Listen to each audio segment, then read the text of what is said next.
somebody I didn't finish the book. Listen, I've had a very busy week, and I read half of the book in about an hour today. Which is very impressive. But it's not fast enough. No. Chapter 24 is not the end of the book, which means punishment. So I have got a shot of bourbon here. Yes, don't worry, it's good bourbon. I only buy the good stuff. 3 cheers for punishment. Cheers.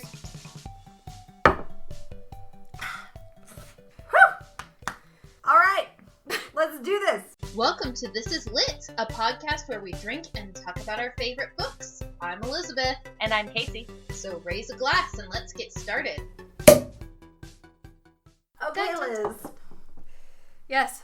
What are you drinking today? I am drinking herbal mint tea. Gross. It helps calm the baby. What are you drinking? The baby. I am drinking Weißmosel Urban Riesling. It's a German Riesling. Fresh and juicy with an elegant character, and it's a twist top. It's a twist top.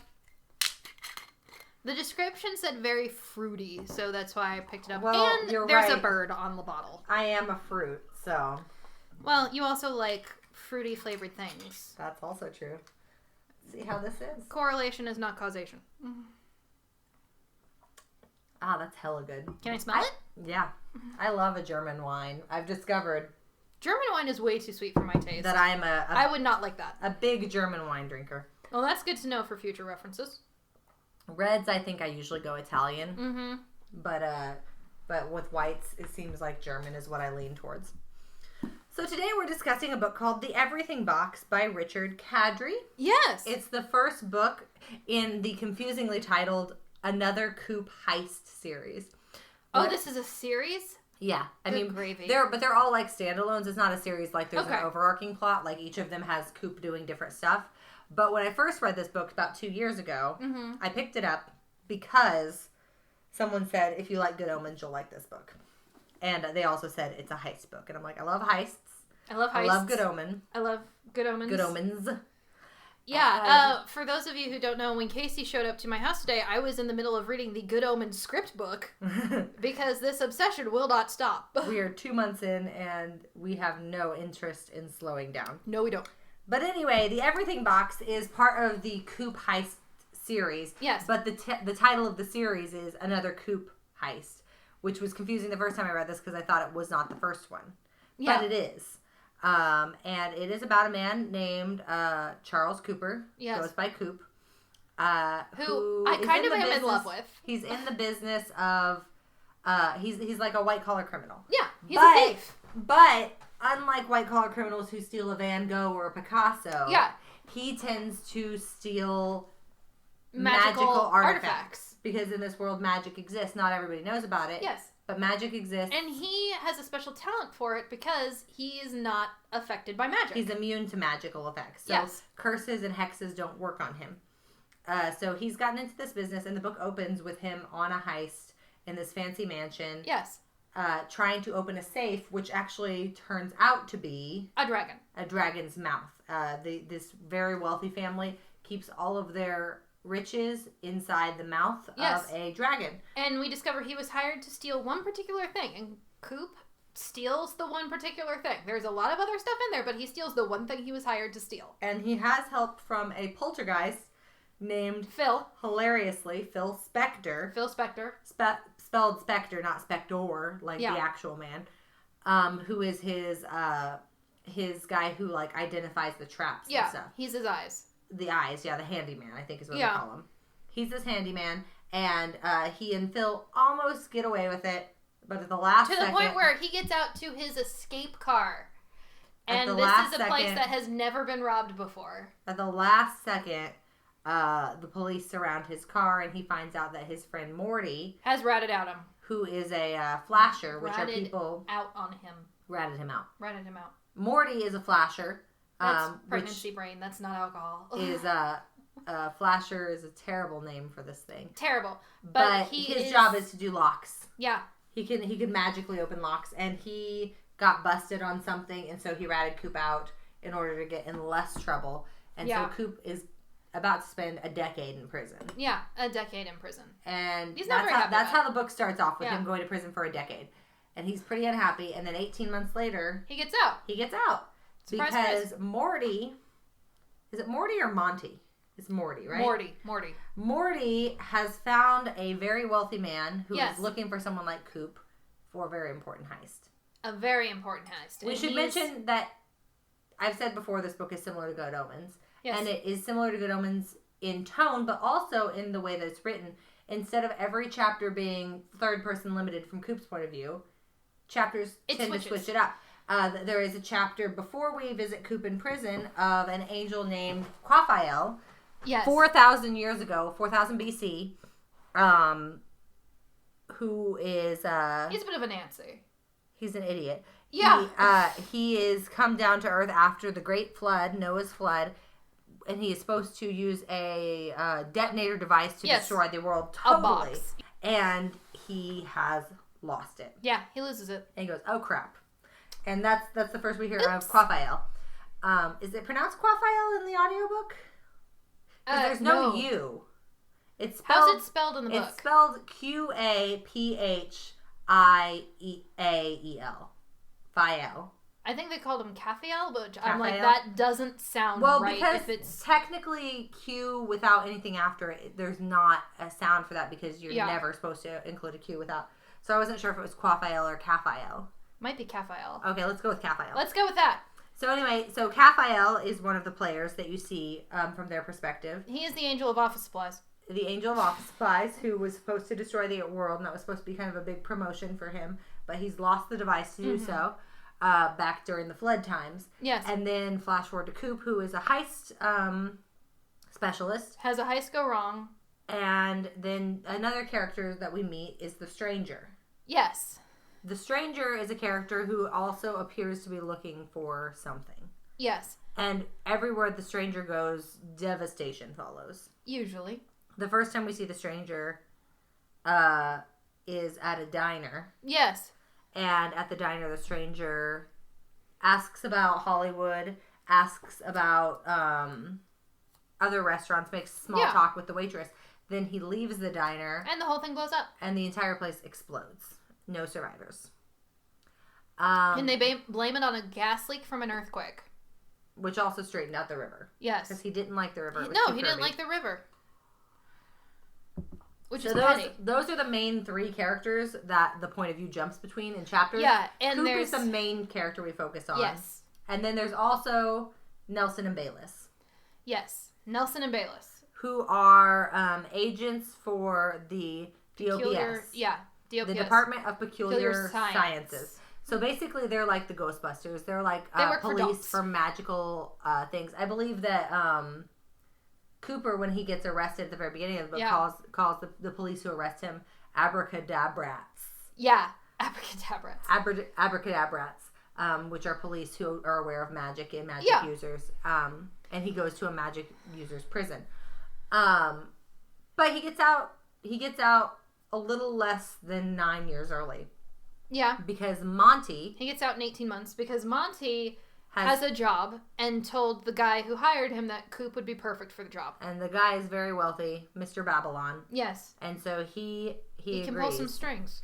So Coop and Monty are to steal something from this industry. And Coop says, we can't do the job with just the two of us. Yeah. We need a handyman and we need a Marilyn. Yes, which I love the idea of a Marilyn. Yes. So a handyman, we've already talked about, Phil Spector is a handyman. Yes. These are people who are very good at spotting traps and curses in rooms. And then a Marilyn is a person who has psychic abilities to make themselves invisible. She can pretty much cloak herself and anyone else she in the chooses. room. And they're normally pretty femme fatale as well. Yeah, the Marilyns that we see are usually pretty femme fatale. Yes. So, Coop finds a Marilyn named Sally. Yes. And a handyman named... Tintin. And he might be like... Tintin is described to be like the size of a small truck. He's a brick shit house. Yeah. And he likes Snickers bars. He likes Snickers bars. And Coop says, even with the Marilyn and the handyman, we still can't pull off this heist without a distraction. So he asks Monty for the name of a guy that he really dislikes. Fast Eddie. And he really dislikes Which Fast that sounds Eddie. like the name of a guy you would dislike. And so basically they convince Mr. Babylon to hire Fast Eddie to rob a different floor of the same building, but not turn the alarms off. Yes.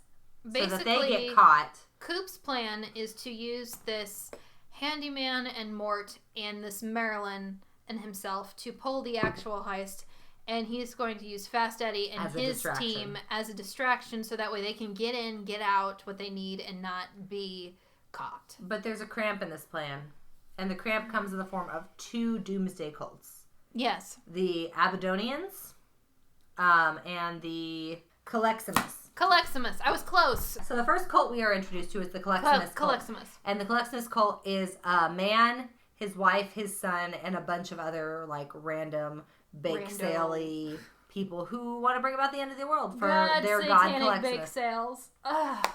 So the Caleximus cult is also trying to steal the item that Mr. Babylon wants. Yes, the box. So and that's all it's always referred to is the box. Is the box. So Caleximus, Fast Eddie's crew, and Coop's crew all converge on the same building on the same night at the same time. And they get in because the Caleximus cult gets in because one of the guys who's the janitor there and is also in a band is like cousins with one of the people who's there. Who's in the cult. Yeah. Yeah, they have an inside man, more or less, although he's very nervous about it. And they literally are just taking the elevator up. Fast Eddie and his crew are like rappelling down the inside of the elevator shaft. Yeah. And Coop and his crew are just invisible. Yes. They use their Marilyn, Sally. Yeah, they use Sally to turn them all invisible, to spot traps and not trip anything. And then they wait until they're going to the 9th floor, and they wait until the alarms on the 12th floor are triggered by Eddie and his crew. And then they go.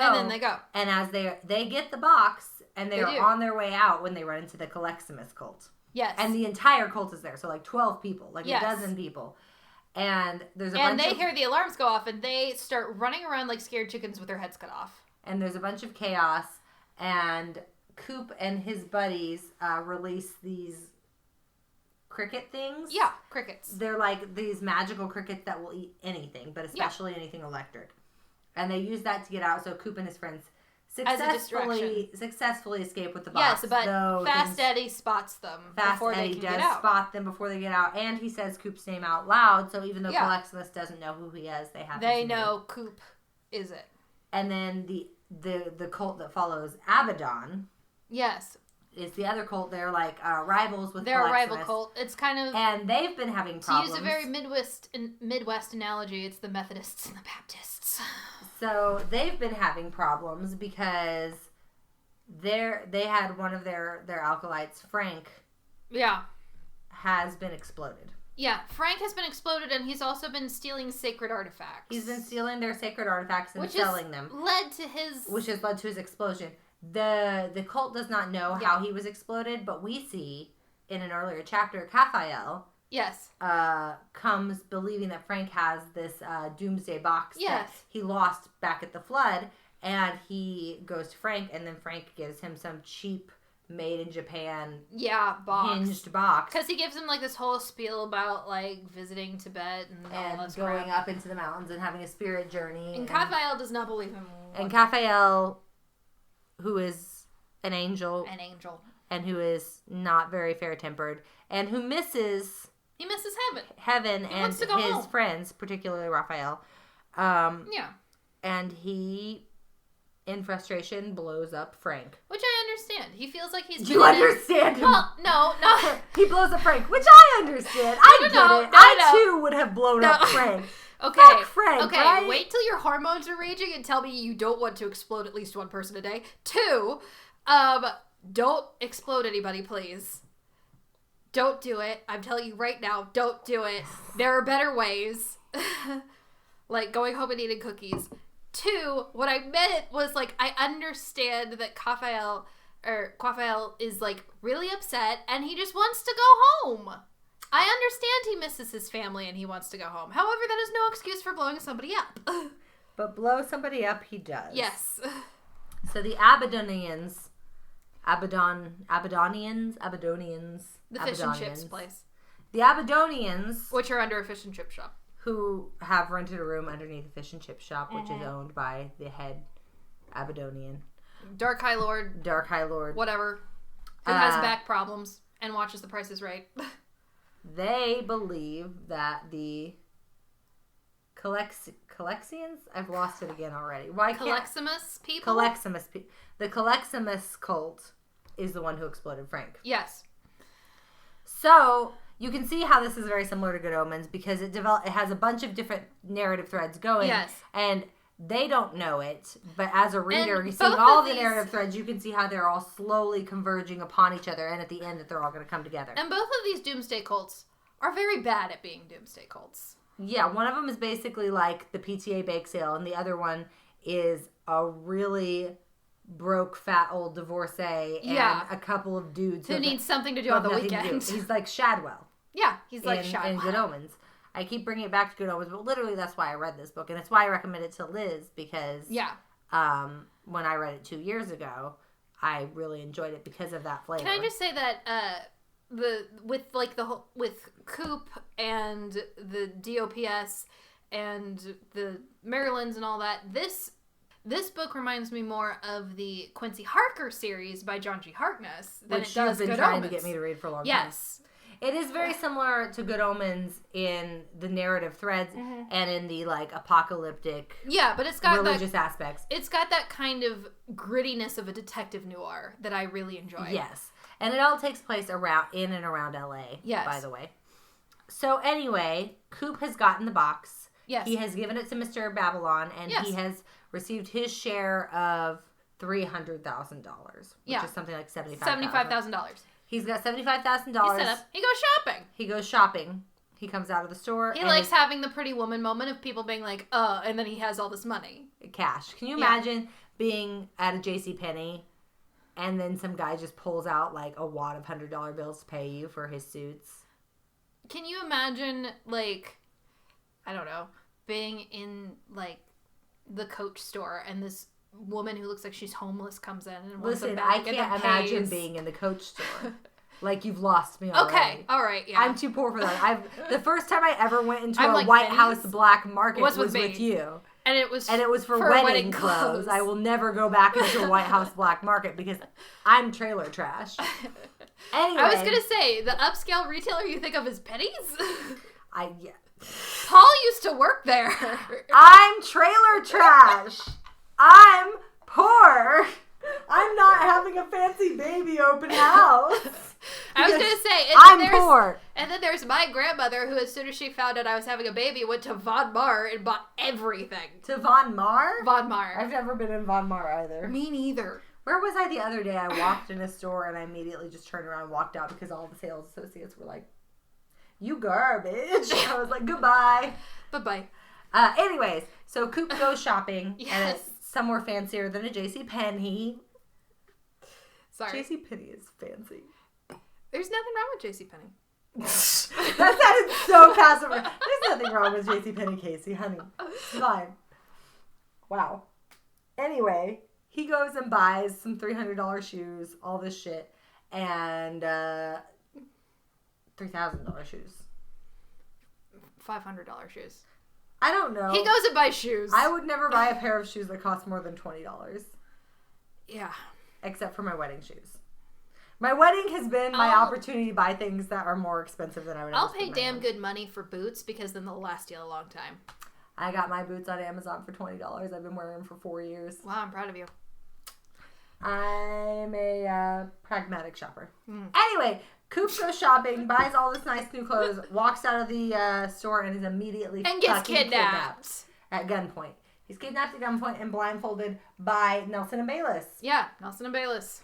Nelson also has a major fucking drinking problem. Nelson's a fucking alcoholic. Yeah. And I feel like I can say that while drinking wine because I literally at one point... when I read the thing about the crucifix that was also a flask, I'm like, I need to get Casey one of those for Christmas. I would love that. Yeah, I think Nelson and Bayless are introduced to us in a scene where their boss is being exorcised. Yes. Because he's possessed by one of the spirits who works on like the 9th floor and wants to go on strike because they aren't getting good enough benefits. And they all have crucifixes, but Nelson's crucifix is a flask. And Nelson is eventually the one who gets the ghost to come out of his boss by being like, fuck you, get out of there, we know you're not a demon. By being an asshole. Nelson's a dick, but he's effective. Pretty good at his job, unfortunately. I wouldn't say that. Well. Anyway, Nelson and Bayless kind of hate each other, but it's kind of like a camaraderie hating. It's weird. And their boss is a fucking zombie. Yeah. Mook. Yeah, he's a mook. So he's dead. He's undead. He's dead, but he's not. Undead. He's dead, but he's not. That is... Dead but not is the definition of undead. Anyway, we're getting off track. Mostly dead. They kidnap Coop, and they're like... They bring him back to the DOPS. Yeah. They're like, listen up, homie. You just put a doomsday device into the hands of a very, very rich arms dealer. Yeah. Who is going to sell it to some country that's going to blow up the whole world. So you either work for us and steal it back from him, or we're sending you back to jail for the rest of your life. And he's very reticent at first, and he kind of fights with them, and then he's like, okay, but only if I could pick my own team. And they're like, no, can do. No, can do. But they do let him have Morty. Morty. Why do I keep wanting it to be an N? They do agree to let him have Morty. Yes. But he says, I need a Marilyn. And they say, well, we've got a Marilyn for you. And in walks Giselle, who is his ex. His ex-girlfriend. Giselle. And he's like, oh, no. They have... And Phil Spector. Who is the poltergeist who abandoned him. Who sings show tunes when he's nervous in people's heads. Me too, man. Same. So Phil Spector and Giselle join Coop's team. He's not happy about it. Retrieve the box. And in order to figure out where Mr. Babylon is and how to get the box back from him, Giselle takes him to Jinkstown, which is they go to Hollywood Boulevard. Yes, and there's a star on the Hollywood Walk of Fame that is a secret entrance to Jinkstown. They go to Jinkstown, which is kind of like a magical underworld. Yes. There's 13 floors, and each floor is different. Like, there's, like, a water floor for, say, like, the creature from the Black Lagoon. But the floor they go to is the first dark floor, where anything that likes night gets to stay. Vampires, werewolves, creepy children. There's a blood fountain in the middle of the street, for Pete's sake. Classy. Super classy. So they go down to Jinkstown. Maybe something with a little... And Coop buys wine off this vampire girl, which is red wine and cocaine. You know what? Sounds like it'd do the job. Yeah. Mad. Coop is clearly very uncomfortable in Jinkstown. He does not like Jinkstown. Doesn't consider himself magical. No, he doesn't. He's like, I'm immune to magic. That's not the same thing as being magical. Giselle disagrees. Yeah, Giselle says, you're as magical as they come. You're just as magical as the rest of us. Your magic just manifests as something that happens naturally rather than something you have to make happen. And Giselle is a Marilyn, so she can fog people's minds. So they go to Jinkstown. Yeah, she starts asking around this casino. She tells Coop after the incident with the vampire girl, just like, sit somewhere, be quiet, don't attract attention. And so he plays the slots. And he wins. Big. Wins big. Diamonds and sapphires are literally falling out of this thing. And she's like, I told you to keep your head down. And he's like, what? I was sitting here talking to nobody. Leave me alone. Not very good at keeping his head low. No. He's kind of an unlucky guy in general. He is. So, But as they're leaving said casino, after she has been showing Mr. Babylon's picture and asking where he is, somebody stops them. It's like they almost made it to the door before a gun was pointed in their face. So close. So close. And yet so far. So far. But this guy is like, you're looking around for Mr. Babylon, and she's like, yeah, or Giselle plays it off as, I'm new here, I'm a Maryland, I'm always looking for a job opportunity, I want to work for him. And he's like, how the hell did you get a picture?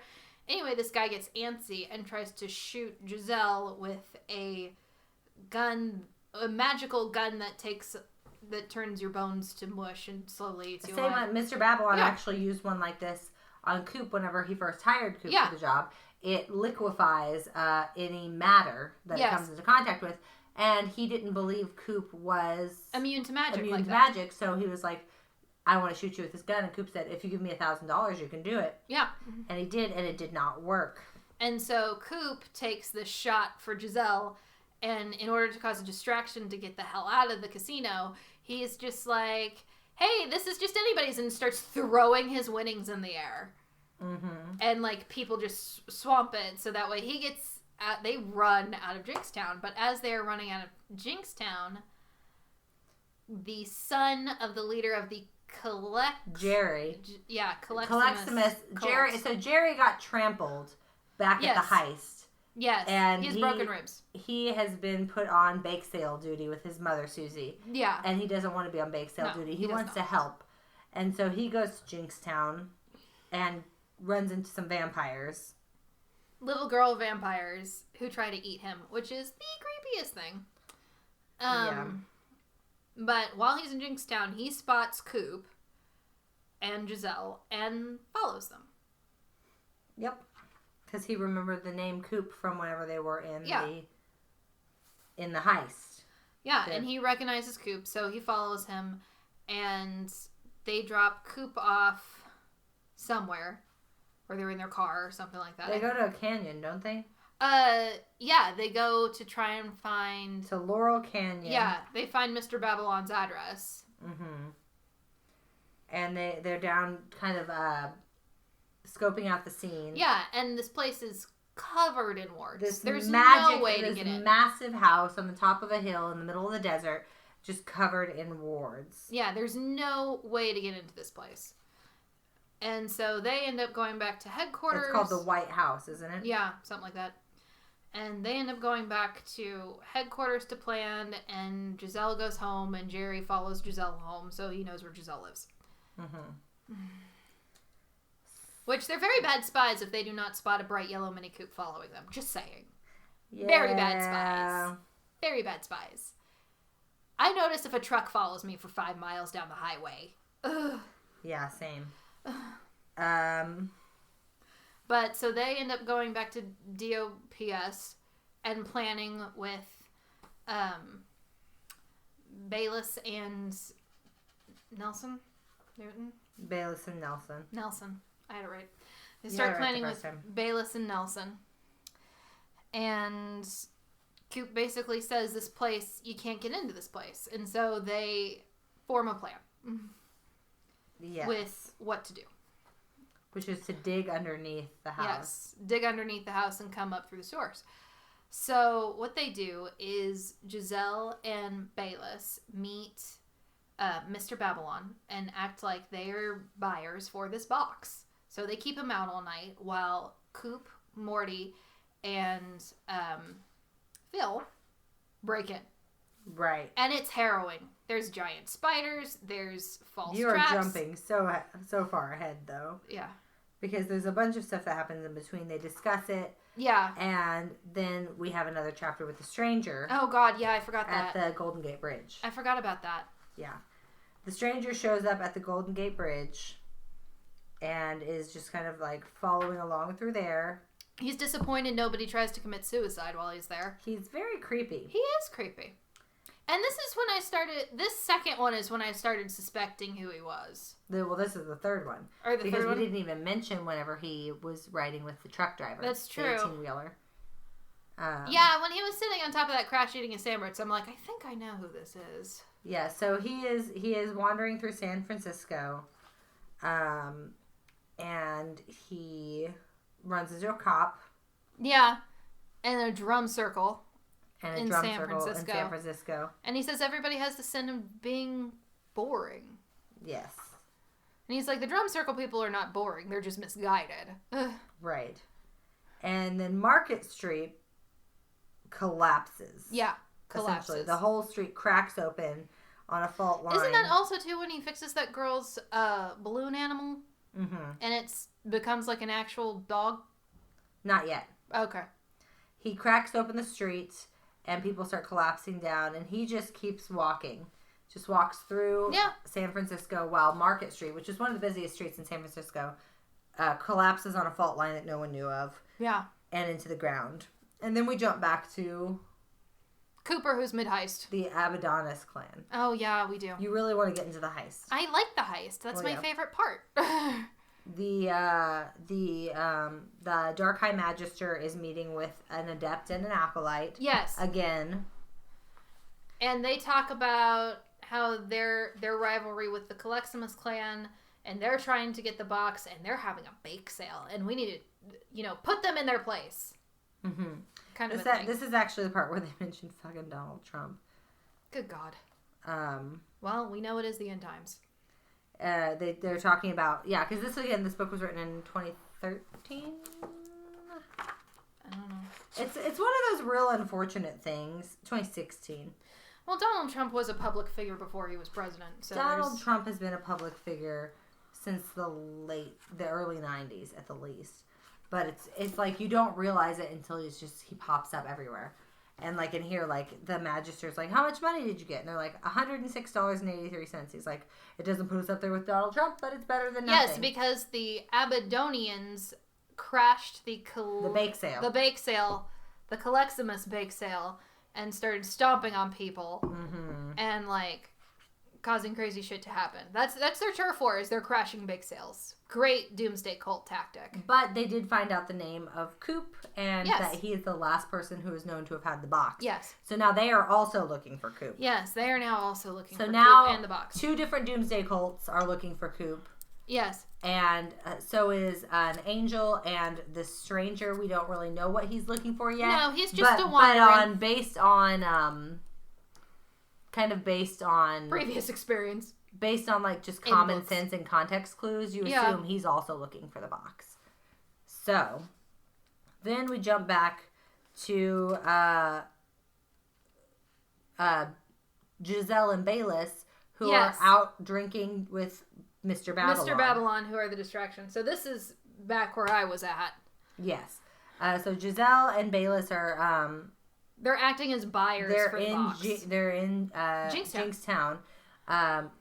Portraying themselves as buyers who are interested in the box and talking to Bayless to keep him away from the house while the rest are there. They're talking to Mr. Babylon to keep him away from the house while Coop and Phil and Morty and Nelson are back at the house. Yes. Stealing the box. Or trying. Yeah. Cooper goes in. Right. Shit gets crazy. Well, yes.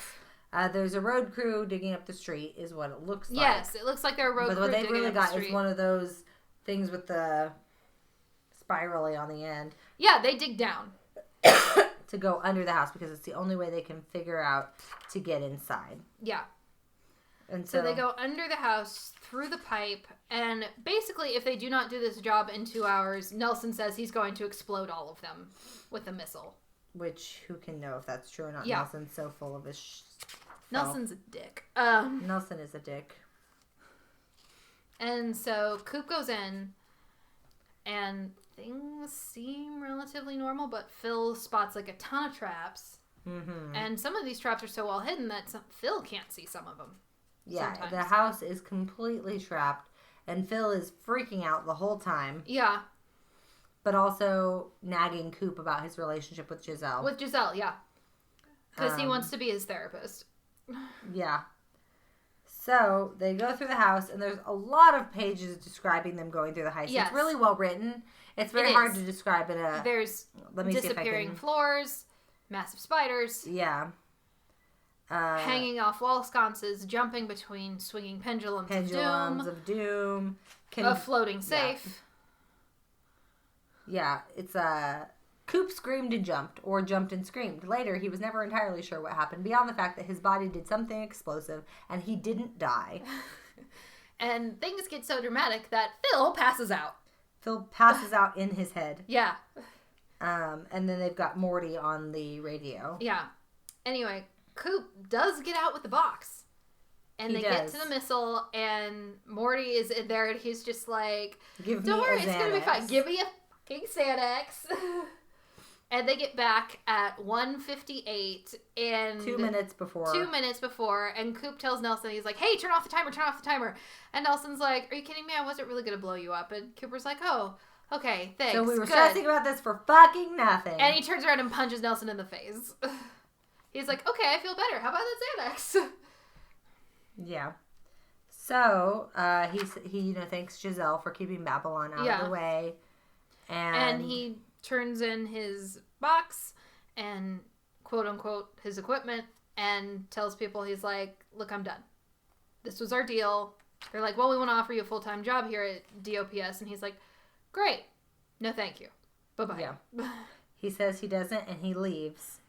Then we jump back to Kafsiel. The Angel. Kafsiel. Can I say it? Qaphsiel. So Fsiel for sure at the end. But the QA is where I'm confused. Kafsiel? Kafsiel? I would say Quaffsiel, but there's no U, which Kafsiel. is supposed to be. So Kafsiel, I guess. So Kafsiel has got his map and he's still looking. Yes. I think we missed the bit where Kafsiel ran into Beelzebub and Leviathan. Yeah. Who tried to convince him to give up on his quest and join the demons. Yeah. It's like we're all basically the same. It's very much the Good Omens thing. We're all basically the same. And heaven doesn't like you anymore, and they're not going to be happy to see you back. You should hear what they say about you up there. Yeah. You should just join us. And he's hell. Like, you aren't my family. Go away. I'm and annoyed with you. Kafsiel is determined to find this. And this map shows him. He gets hit by a car. Yeah, this map pretty much shows him lines of fate. Yeah. So he gets hit by a car while he's looking at the map, and tears his windbreaker. He's been wearing a windbreaker to hold down his wings this whole time. Shoes. And so his wings have come out. And this guy is like, you're an X-Man. Yeah, you're an X-Men. He's like, can you keep a secret? The guy's already taking pictures of him, and the guy's like, sure. So, keep it to yourself. Tell your insurance company it was an act of God. Yeah. And he heads out to find Coop. Because he's still looking for Cooper. Yeah. Yeah. Because I think the next thing that happens is Giselle shows up at Cooper's apartment. Yes. To try and convince him to come work for the DOPS. And he doesn't want to. And they kind of hash out a little bit of their relationship stuff. And then while she is there, Fast Eddie shows up and was like, I'm going to kill you for what you tried to do, but you're going to tell me what was going on and what you were stealing, or I'm going to shoot the girl. And then suddenly, like, things get really tense, and then Eddie explodes. He just explodes. It's and that's because Kafsiel has arrived. Yeah. I think we say his name different every single time. Kofsiel, Quaffsiel, Coffee Offie. Write us about it later. I don't know. Pick your favorite pronunciation. So Kafsiel, the Angel, arrives and is like, where's the box? And he's like, I don't have it. I do not have it. And even if I did have it, I wouldn't give it to you to destroy the world. And the Angel is disappointed, but he understands. And he just asks if he can stay the night on the couch. And they're like, sure. Because normally he sleeps in a park. Yeah, he's basically homeless, this Angel. So he's like, can I just, sleep here and I'll start looking for the box again tomorrow? And he's like, yeah, sure. You can sleep here on the couch. Because he's like, are you sure there's no way I'm going to make you change your mind? And Coop's like, look, I don't have it. He's like, A, I don't have it. B, I couldn't get it back if I wanted to. And C, you just told me that you want to use it to destroy the world. He's like, oh, hold off destroying the world for like 100 years. He's like, no, thank you. And then he's also like, well, you're also the chosen one. And Coop's like, what? What? Beg pardon. Yeah. He doesn't accept that. So they let the Angel sleep on his couch, which is technically Morty's couch because he's living with Morty. And he and Giselle go and hook up. They eat pizza and watch bad movies and hook up, which is not a bad night. But Morty doesn't come home that night. Yeah, no, he does not. So the next morning... He was dating a vampire. Yeah. So Coop is a little worried about that, right? Yeah. So the next morning, Giselle goes back to work. And they get a phone call from... remind me the names. Woolridge. Mr. Woolridge. Mr. Woolridge, who was trying to get Coop to reconsider. Yes. And he is the boss of Coop's previous boss, who was the Mook. Salesman. Woolrich the is undead Salzman's guy. boss, and Salzman is gone. Salzman has disappeared with the box. And so since now he is a betrayer, any previous deals he had made, including Coop's, is now null and void. So, he basically discovers, yeah, you're still working for the DOPS whether you like it or not. Yeah. Or you're going back to jail. So Cooper is like, okay, I'll come in. He's a revenant. That's what he is. He's like, I'll see you. He tells Giselle, I'll see you at noon. And we'll talk to we'll talk to the boss about this and see what we can do. And then we jump back to the Abadonians. And the Abadonians are talking to one of the Colleximus congregation. Yes. One of the Abadonians, or one of the Colleximus, has started talking to the High Magister. Has started talking to the High Thinking Dark they Master. can find Coop together. Well, they want to,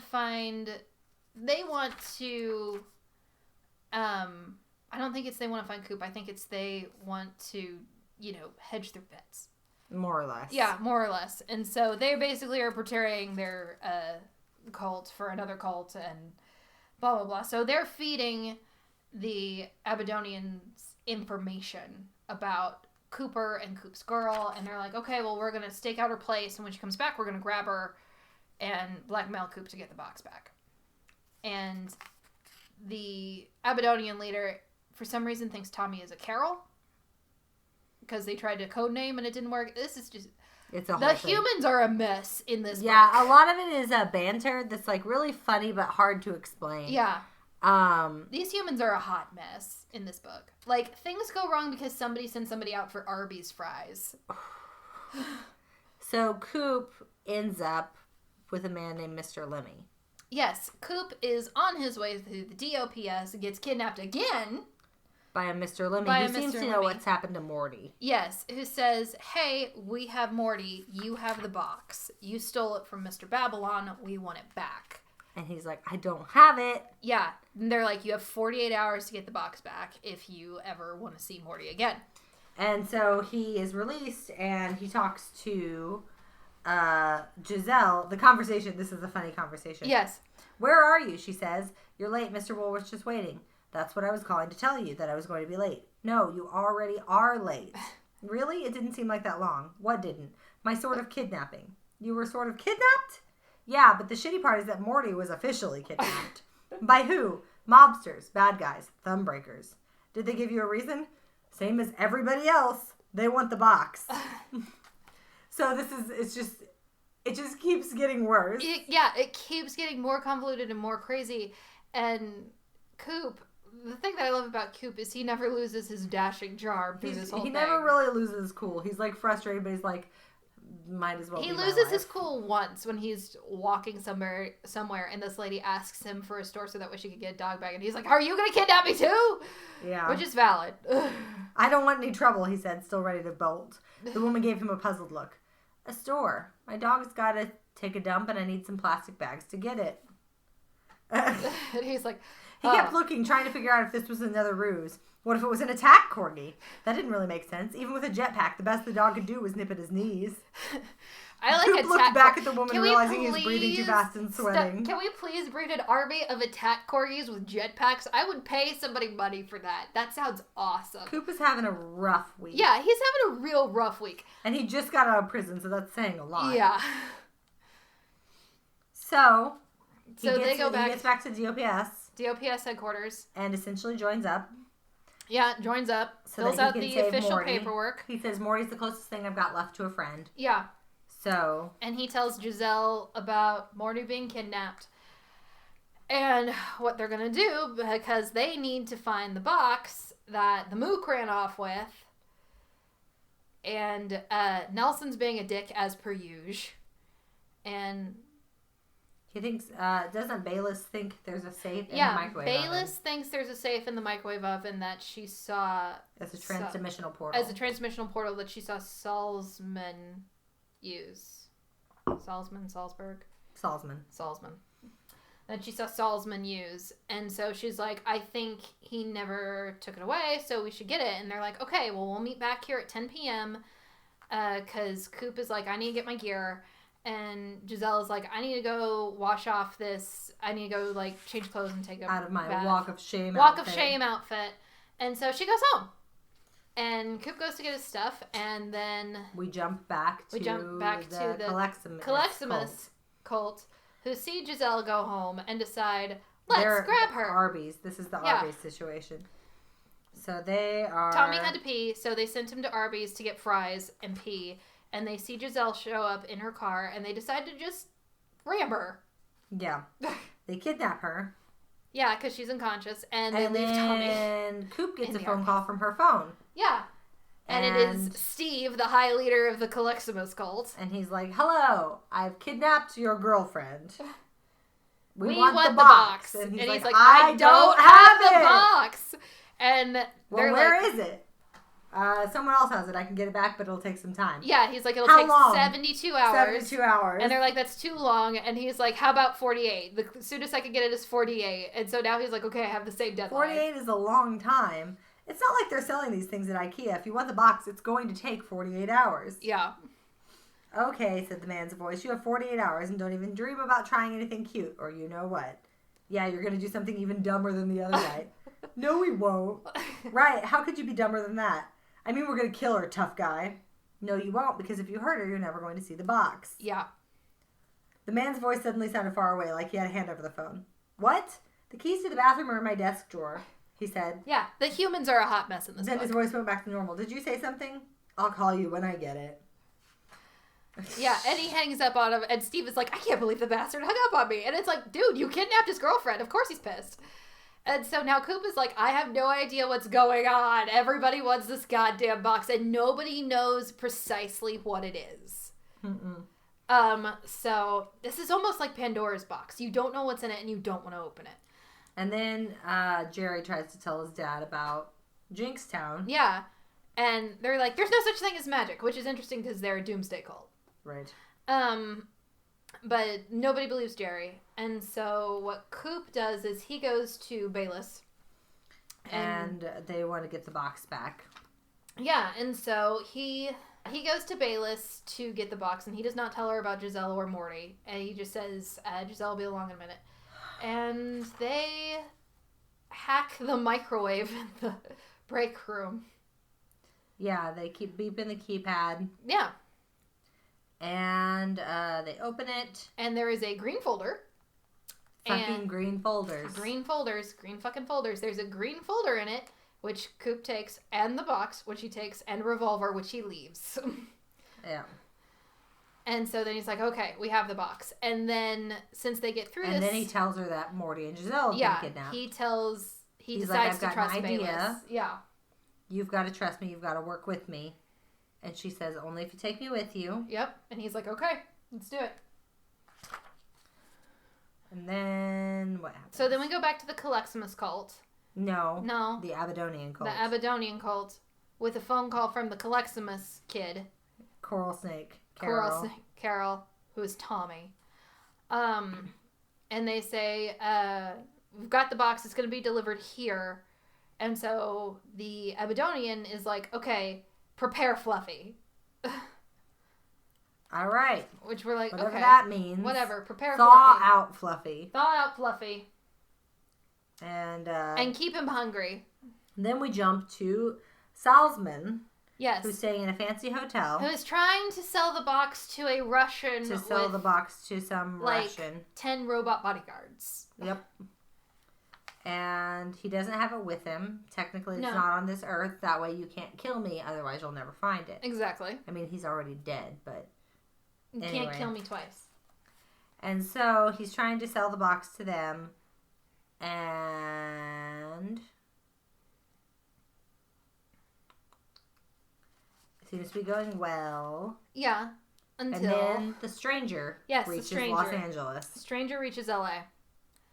And he runs into Beelzebub and Leviathan, and they run away screaming from him, pretty much. Yeah, they're like, nah. They're like, oh, shit. As soon as he starts making gold appear from his palms, they're like, oh, shit. That's the moment I'm like, yeah, I know who this is. And he is very put out with them. And this is the balloon. thing. Yes. This is the balloon thing. Where he tells... There's A young girl in a blue dress, Yes. about 5, ran by chasing balloons. Her eyes were red and her face was streaked with tears where they had mingled with dirt. She picked up her balloons from the bushes where they'd blown and cried even harder. The stranger could see that they were knotted together, a rubbery tangle of colors and shapes. Yes. The little girl saw him staring and dragged her balloons to him. And the dad is like, sweetie, come away from him. Sweetie, come away from him, because he looks like a hobo. So the stranger took the balloons from the girl and held them up to his lips. Then he blew across them. The dog's body slowly inflated. The girl's red eyes grew wide. The stranger put the dog on the ground just as the father reached them. Before he could grab the child, the stranger let go of the balloon dog. It ran a few steps, turned, and barked at the little girl. When she went over to it, the dog jumped into her arms, barking excitedly. And he basically tells the dad, he's like, you don't spend enough time with her. There's time to change, though. Very little time. So don't be an asshole. He says, your daughter is very polite, but you don't spend enough time with her. I can tell these things. Times fly, people grow old, worlds end. It's not too late to stop being an asshole. Almost. But you have a little time left. Time management. It's the key to the universe. Yeah, he's creepy. It's very creepy. Yeah. And so he just kind of watches this little girl play with her balloon dog. And Coop... Breath of life and all that. Coop sets his plan into motion. Sets his plan into motion. He tells everybody, I've got the box. LA is where the world's going to end, not in Kale Country. I've got the box. You need to meet me here. He tells everybody, including Salzman, hey, I have your box. Meet me here if you want it. So that, to clarify, that is Salzman, Mr. Lemmy, the Caleximus cult, and the Aberdonian cult. He doesn't tell the Aberdonians. But they're told by Todd. They're Tommy. Tommy. So, there's a bunch of people who are like, oh. Yeah, and so he says, we're going to meet here at this time on 8 the o'clock first on the top dark floor of Jinkstown. And everybody shows up and is like, what the hell? Who are all these people? And Coop says, okay, we're going to have a game. You 3 people want this box. There's only one box.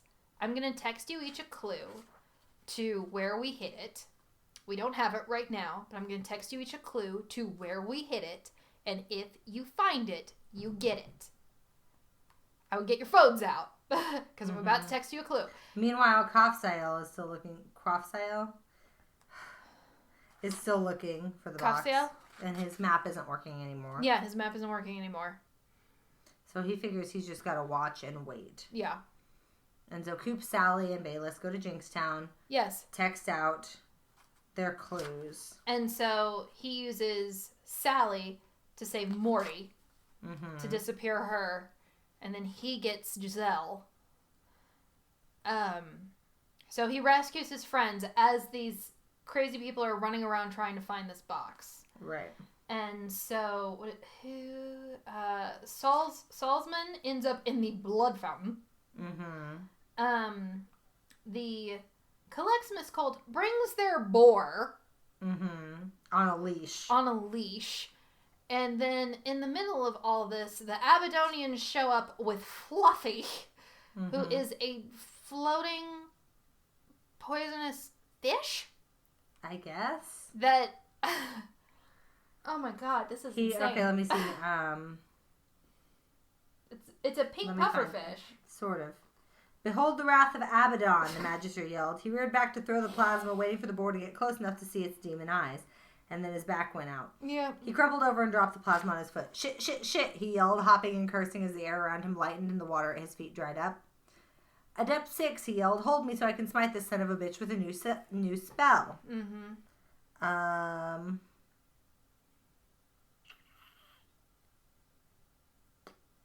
And as this craziness is going on, some of the guys who went, Mr. Luffy's guys showed up with, like, garlic on, and Sally takes their garlic off as things are going on, so they get eaten. And then... This is mass chaos. There's mass chaos. Mass chaos. But he's gotten Morty back. He's gotten Giselle back. And now they're dealing with Salzman. Yeah. And Salzman made it all the way back to where the search had started. He stopped a few feet away from Coop and thrust the box into his face, almost colliding with Coop's nose. I win, he said. "Excuse me," said an old woman. Yes. She tapped Salzman on the shoulder. He looked down at her, wondering where the old biddy had come from. "I've been looking like a box just like that for my niece," she said. Beelzebub and Leviathan show up. "It's for her sweet 16, said the old man by her side. "Go away," said Salzman. "The box," said the old woman. "We'd like to buy the box." "It's not for sale, Granny. Beat it." "You don't have to be rude about it," said the old woman. "Yes, manners," said the old man. He pulled a knife from his pocket and stabbed Salzman in the side. And then they eat his head. The old woman pulled her own knife and stabbed him on the other side. Salzman gasped. Being dead already, the knives couldn't kill him, but it sure stung like hell. Leviathan and Beelzebub smiled wide, revealing as much of their faces as they could. Salzman, a man who'd been alive, then dead, then sort of alive again, and was unused to surprises, was surprised. He stopped struggling with the knives for a second. It was the teeth that fascinated him. So big, so gray and dirty, so many bugs running around them. And then Leviathan bit off his head, swallowing it whole. Yeah. Salzman dropped the box, and Beelzebub picked it up. "I guess we win," she said. "Not necessarily," said Coop. "Not necessarily at all," said Quaffsael, strolling over from the elevator. He pushed past Coop and lunged at Beelzebub, snatching the box from her hand. God, this is madness. "It's mine," he yelled, using his thundery voice. He held it over his head. "Mankind, prepare to meet thy doom," he said, and slowly, delicately, savoring every second of it, began to open the box's lid. Yeah. Here's the thing. Do you really think Cooper would be so dumb as to leave the real box up to a wild goose chase? But this is when the stranger shows up. Yes. "Stop!" yelled the stranger. "Do you have any idea who these people are?" said Bayless. Coop shrugged. "I gave up when the fish showed up." I don't blame him. The stranger laid his hand over Quaffsael's, pushing the box's lid down firmly. Quaffsael looked at the stranger up and down in disbelief. "Raphael?" Yes, I was said. right. It was Raphael. "Yes, it's I," said the angel. "Your old friend Raphael. Embrace me, brother." And as he's embracing him, he shoves him over to steal the box, and the box shatters. It's not the real box. And you discover that Raphael has won the Earth in a game of Texas Hold'em with God, and God has a tell. So he won the Earth. He pulls out a green boulder that's the deed to Earth. Well, you jumped ahead again, because first off, they find out it's not the real box. Yeah, they find out it's not the real box, and then they're like, well, where is the real box? And Nelson pops up. Yeah, Oh, yeah, I forgot about Nelson. God, there's so many people. Nelson pops up and shoots Coop. In the arm. And then puts the gun to his head. And it's like, give me the box Bayless or I'll pulls kill the you. box out of Coop's bag and hands it to Nelson. Mm-hmm. And then Now, Nelson gets shot by Bayless. Yeah, she shoots him in the back. And he falls down and dies. Quaffsael and Raphael dive for the box. Yeah. And then Raphael pulls out the folder and is like, "I won the Earth in a game of Texas Hold'em. You can't destroy it. The plan's changed. You can't destroy it. I'm redecorating." Everyone upstairs is very impressed with you and your your stick-to-itiveness. They're going to offer you your old job back, and you can come back, and we miss you. The angel is like, well, I really want to go home, but I also should finish this mission, and it's blah, blah, blah. And Cooper basically tells Giselle to push him. Giselle, push me into him. And so he gets blood all over Raphael. Yeah. And they get out quick while the angels are still arguing with each other. Yes. Long into the night. And Beelzebub and Leviathan also leave. And the two angels stay there arguing with each other. And then they have a welcome home party at Morty's house. Yes, they do. When Coop is released from the clinic after his wound. His wound is healed, and he's got money and job. He's got Giselle next to him. He also has the box. He has the box.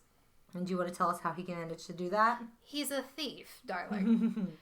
When he was shoved into Raphael, he stole the box and this green folder. He stole the green folder and the box. Green folder. Off of Raphael.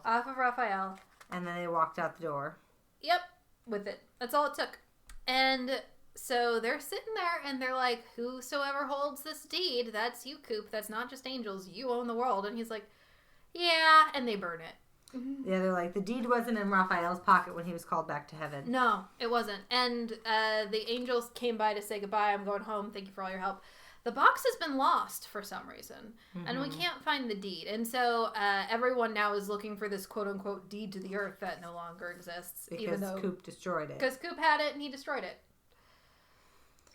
And so the book ends with this big party. Yes. Coop and Giselle are back together. Yes. And they together destroy the deed to the earth, saying, yes, if the earth is going to belong to anybody, it's going to belong to humanity. Yeah, it's going to belong to all of us. And that's another reason I think it's very Good Omens-esque. Yeah, it is. But it's very silly. It's very irreverent. It is. And it's very fast paced. It like is. I wasn't joking when I said I read half of the book in 1 hour today. Yeah. Because once you start reading it, it just it just yeah. can't. It's not one of those things where it's like there's a couple of chapters for it to build up. Yeah, and it's it moves fast from the very beginning. I read this book pretty quick, and there is so much going back and forth and bouncing. You can understand. Well, it's kind of hard to keep it straight when you're recounting it, but you still get the gist. And it's the story I mainly focused on was Cooper. Right, Coop was the main character more or less, but I really enjoy the specific trait of Good Omens has it, this book has it, but the specific trait of having a bunch of different players who are not aware that they are going to come into contact, but you as the reader are reading, and you're like, at the end, you're all going to end up in one place at the same time having to deal with each other. Yeah, and it's going to be hilarious. It's very funny from a reader's perspective, the dramatic irony of the characters not being aware that that's going to happen. And for some reason, the demonic bake sale just cracked me up every time. I'm like, oh my god, demonic bake sale. But the I really, this book to me, it feels like a Quincy Harker book with a Good Omens twist, which I really appreciate. Because I think Cooper, the main character, that kind of wit and sarcasm that's typical with that, it's very reminiscent of Quincy Harker and Dresden Files for me. Yeah, I really enjoy it. The only complaint I have about it is that it kind of almost goes the opposite direction. There's constantly this thing that you hear as a writer, which is show, don't tell. Yeah. Especially in perspective to characters' opinions and feelings and the things that they think. Yeah. I feel like this book goes a little too far into the show, don't tell, because you never very... and maybe that's just me as a writer. My style is to periodically, it's not all the time, but every now and then I like to have a good rumination. I like to have a character who's sitting and dwelling with their feelings. And Coop never stops for long enough to think about his feelings. No. He's feeling frustrated. But I feel angry, that's a character choice for him. It is He's a character not choice. going to stop. He's not the kind of person to stop and dwell on those feelings. Yeah.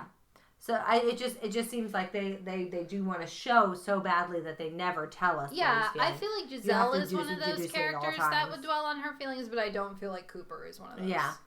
Well, how many bottles would you give the Everything box? I don't know. I give it 3.75. It was fun. I liked it. Yeah, I'd give it about 3.5. I'd be interested in reading the rest of the series. I've read the second book in the series. I have so much to read. So I've read the second book in the series, and it's also good, though it's not as fast paced as the first one. Yeah.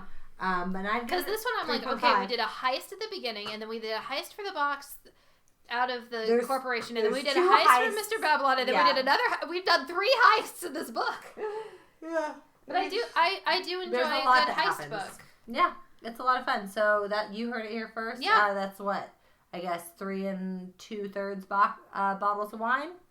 Not too shabby. Check it out. Again, it's called The Everything Box. It's by Richard Kadrey. Yeah. It's the first in the Coop Heist series. As of right now, I think there's only the 2 books in the series, but there's another one supposed to be coming. And if you enjoyed our podcast, catch us on Instagram, Facebook, Twitter, our website, litliteraturePodcast.com. And if you're feeling generous, we do have a Patreon. Casey's getting married. I'm having a baby. Please help. Give us some money. Capitalism is killing us all. And our next read will be Harry Potter and the Goblet of Fire. And then keep your ears open for the one coming after that, because we haven't decided it yet. It may be a baby book. Hey-o. Thanks for listening. We'll see you next time. Cheers. Cheers. Thank you for listening to our podcast. For more information, visit us at litliteraturePodcast.com or check out our Facebook, Twitter, and Instagram pages. And remember, too much work and no vacation deserves at least a small libation. Cheers!